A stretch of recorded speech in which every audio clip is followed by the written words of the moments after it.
Ito ay buod ng librong Dare to Lead ni Brené Brown. May mga tanong tayong madalas naiisip tulad ng, anong klase ng leader ako? Paano ako magiging mas mabuting leader? Ang mga tanong na ito ay mahalaga para sa mga taong gustong maging mas mabuting leader. Ngayon, pag-uusapan natin ang mga sagot sa mga tanong na ito. Maligayang pagdating sa channel. Ngayon, tatalakayin natin ang libro ni Brené Brown na Dare to Lead. Dito, sinasabi niya ang mga katangian ng mga mahusay na leader. Maraming mahahalagang bagay na matutunan mula sa librong ito, kaya't manatili ka lang.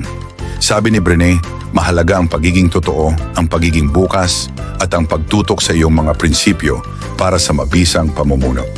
Kung gusto mong maging mahusay na leader, kailangan mong matutunan ang mga ito. Ngayon, susuriin natin ang kahalagahan ng pagiging bukas at kung paano ito makakatulong sa iyo at sa iyong koponan. Magsimula sa iyong paglalakbay sa pamumuno sa pamamagitan ng pag-unawa sa pagiging bukas. Ang tunay na katapangan ay ang pagpapahayag ng iyong nararamdaman. Ang salitang courage ay galing sa salitang Latin na cor na nangangahulugang puso. Ang pagiging bukas ay hindi kahinaan. Ito ay isang superpower. Ang mga ideya at inobasyon ay nagmumula sa pagiging bukas sa mga pagkatalo. Kailangan mong matutong tanggapin ang pagkatalo upang makahanap ng solusyon at makabuo ng tunay na koneksyon sa iyong mga kasamahan. Paano ka makakalikha ng mga pagkakataon para sa pagiging bukas? Noong nagsisimula si Brené sa kanyang negosyo, humingi ng meeting ang kanyang mga empleyado. Nais nilang ibahagi ang kanilang mga alalahanin. Nagkaisa si Brené na makinig sa kanila at mahalaga yon. Napag-alaman niya na nahihirapan ang mga empleyado sa mga hindi makatotohanang deadline na ibinibigay niya. Mahirap man pakinggan ang mga ito, pero kailangan ng leader na maging bukas at matanggap ang feedback. Ang pagiging tapat ay napakahalaga para sa paglago at pagbabago sa anumang samahan.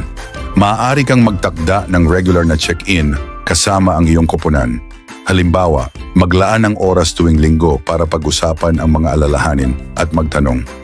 Mahalaga na makinig sa kanilang sinasabi. Makakatulong ang 8-second rule na nagsasabing ang sobrang pagkabahala ay hindi tumatagal ng higit sa 8 segundo. Kaya kapag may sitwasyon na mahirap, huminga ng malalim at kalmahan ng sarili. Sa halip na magalit o malungkot, makabubuting maging mahinahon at makinig. Lumikha ng mga meeting na nagtataguyod ng pagbabahagi at katapatan. Isang magandang ideya ang paggamit ng permission slips sa mga meeting. Bigyan ang bawat isa ng post-it note at pakiusapan silang isulat ang isang emosyon o kilos na nais nilang ipakita sa meeting. Halimbawa, pwede silang magsulat ng masaya o nerbyoso. Ang simpleng hakbang na ito ay makakatulong upang maging komportable ang lahat at magsimula ng magandang pag-uusap. Gamitin ang mga meeting para malaman ang mga kulang na impormasyon. Minsan, nakakaramdam ang mga tao ng kaba kapag kulang ang impormasyon. Kailangan mong maging bukas at honest sa iyong koponan. Kung hindi, sila ay gagawa ng sarili nilang kwento. Nagiging mahirap ito dahil nag-uumpisa ito sa tinatawag na shitty first draft, SFD. Upang maayos ito, mahalaga na makipag-usap at magtanong. Mag-schedule ng mga check-in kung saan pwede silang magbahagi ng kanilang iniisip. Ang iyong kahandaang maging bukas ay makakatulong sa pagkakaroon ng empatiya sa iyong koponan. Alamin ang iyong mga pangunahing halaga. Ang bawat desisyon at kilos mo ay dapat nakabase sa iyong mga halaga. Ang mga halaga ang nagtuturo sa atin kung ano ang tama at mali. Sabi ni Brené, mas mabuting magkaroon ng 2 lamang na halaga kaysa sa marami. Halimbawa, pwede mong piliin ang katapatan at pagtutulungan. Ang mga halagang ito ang dapat mag-guide sa iyo sa paggawa ng desisyon, lalo na sa mga mahihirap na pagkakataon. Ang perpekto ay hadlang sa mahusay na pamumuno. Madalas tayong natutong protektahan ang ating sarili mula sa sakit at pagkabigo. Pero kailangan nating matutong maging bukas at harapin ang mga ito. Ang pagiging perpekto ay nagiging hadlang sa ating katapangan. Maraming tao ang natatakot na gumawa ng pagkakamali dahil sa takot na husgahan. Pero dapat nating tandaan na lahat tayo ay nagkakamali. Ang mga pagkakamali ay bahagi ng pagkatotoo at paglago. Si Brené Brown ay nagbibigay ng magandang payo kung paano maging mahusay na leader. Ang pagiging bukas, pagtutok sa katotohanan, at pagtindig sa ating mga prinsipyo ay mga hakbang upang maging magaling na leader. Sa pamamagitan ng pagiging totoo at matatag, makakatulong tayo sa iba na maging mas mabuting tao at leader din. Sa libro ni Brené Brown na Dare to Lead, binibigyang diin ang kahalagahan ng pamumuno na may malasakit at pagiging bukas. Ang pagbuo ng tiwala at pakiramdam ng komunidad sa iyong koponan ay hindi lamang mahalaga, kundi isang pundasyon sa lahat ng uri ng pamumuno. Kung nais mong maging epektibong leader, mahalaga na maglaan ka ng espasyo para sa bawat miyembro ng iyong koponan na magpahayag ng kanilang mga nararamdaman, opinyon at mga ideya. Hindi laging madaling makuha ang tiwala ng iba, ngunit ito ay isang proseso na nangangailangan ng oras, malasakit at pagsasanay. Ang pagiging bukas, tapat at handang makinig sa bawat isa ay nagiging susi upang makapagbuo ng isang ligtas at maginhawang kapaligiran para sa iyong koponan. Ayon kay Brené Brown sa Dare to Lead, hindi tulad ng mga tradisyonal na pananaw tungkol sa pamumuno, kung saan ang mga leader ay inaasahan na maging malakas at palaging may control, ang isang tunay na mahusay na leader ay hindi natatakot na ipakita ang kanyang kahinaan at limitasyon. Ang pagpapakita ng kahinaan ay hindi nangangahulugang kakulangan sa kakayahan, kundi isang senyales ng katapangan at integridad. Sa mga pagkakataong ang isang leader ay nagkukuwento tungkol sa kanilang mga pagkatalo o pagkakamali, ito ay nagiging halimbawa para sa iba na hindi sila nag-iisa sa kanilang mga pagsubok.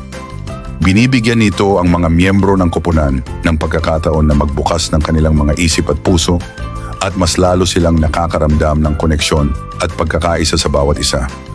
Gayon din, hindi laging madali ang mga mahihirap na pag-uusap sa loob ng isang koponan. Halimbawa, kapag may mga isyu na kailangang talakayin, maaari itong magdulot ng hindi pagkakaunawaan o tensyon. Ngunit kung ang leader ay may malasakit at handang magsakripisyo para sa kapakanan ng koponan, ito ang magbibigay ng lakas at tapang sa mga miyembro upang magbigay ng kanilang mga opinyon ng bukas at walang takot na mapagalitan. Ang pagiging mahinahon, tapat at walang pag-aalinlangan ay makakatulong sa iyong koponan na mas maging produktibo at masaya sa kanilang trabaho. Sa ganitong paraan, hindi lang ang resulta ng proyekto o gawain ang mahalaga, kundi pati na rin ang proseso ng pagtutulungan at pag-unawa na nangyayari sa bawat hakbang. Mahalaga rin na maglaan ng oras para sa personal na pagkakaroon ng mga check-in kasama ang bawat isa sa iyong koponan. Hindi laging madali ang buhay sa opisina at may mga pagkakataon na ang mga miyembro ng koponan ay nahihirapan sa kanilang personal na buhay na maaaring makaapekto sa kanilang pagganap sa trabaho. Ang simpleng tanong na "Kumusta ka?" ay maaaring magbigay daan sa isang malalim na usapan na makakatulong sa kanila upang mapagtagumpayan ang mga hamon na kinakaharap nila. Ang pagpapakita ng malasakit at pagkakaroon ng tunay na interes sa kalagayan ng bawat isa ay nagiging isang uri ng pagpapahalaga na hindi nasusukat sa mga resulta ng trabaho lamang, kundi pati na rin sa mga relasyon at koneksyon na nabubuo. Sa mga ganitong usapin, napakahalaga na bilang leader ay maging isang tagapagtanggol ng emosyonal na kaligtasan sa iyong koponan. Hindi ibig sabihin nito ay kailangan mong magbigay ng lahat ng solusyon, kundi bilang isang leader, ang iyong papel ay magbigay ng espasyo at oportunidad para sa bawat isa upang makapag-express ng kanilang mga saloobin.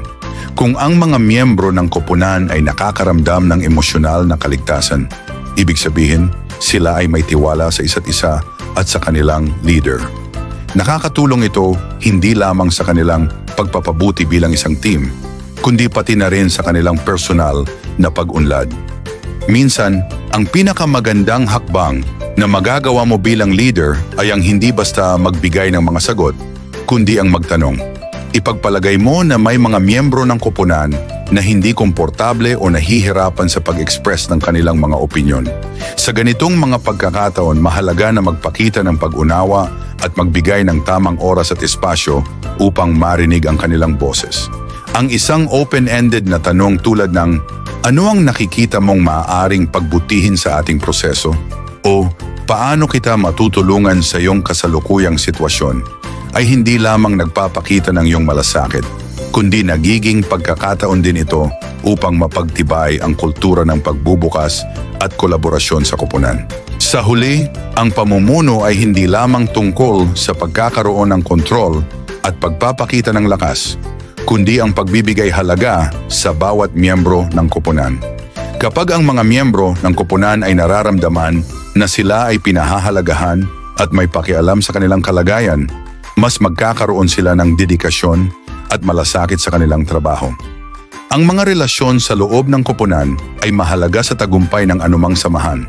Kung magtataguyod ka ng isang kultura ng pagtangkilik, tiwala at open communication, tiyak na ang iyong koponan ay magiging mas maligaya, mas produktibo at handang magtulungan sa pag-abot ng mga layunin. Ang mga aral na ibinahagi ni Brené Brown sa Dare to Lead ay nagsisilbing gabay sa bawat leader na nais magsimula o magpatuloy sa kanilang paglalakbay upang maging tunay na epektibo at ma-inspire ang kanilang koponan. Sa pamamagitan ng pagiging bukas, malasakit at tapat, matutulungan mo ang iyong koponan na maging mas matagumpay hindi lamang sa kanilang mga trabaho, kundi sa kanilang personal na buhay din. Sa ganitong paraan, ang pamumuno ay nagiging mas makulay at mas meaningful para sa lahat, iba na maging mas mabuting tao at leader din. Ano ang pinakamahalagang aral na natutunan mo? Mangyaring mag-comment sa ibaba at ibahagi ang video kung nagustuhan mo.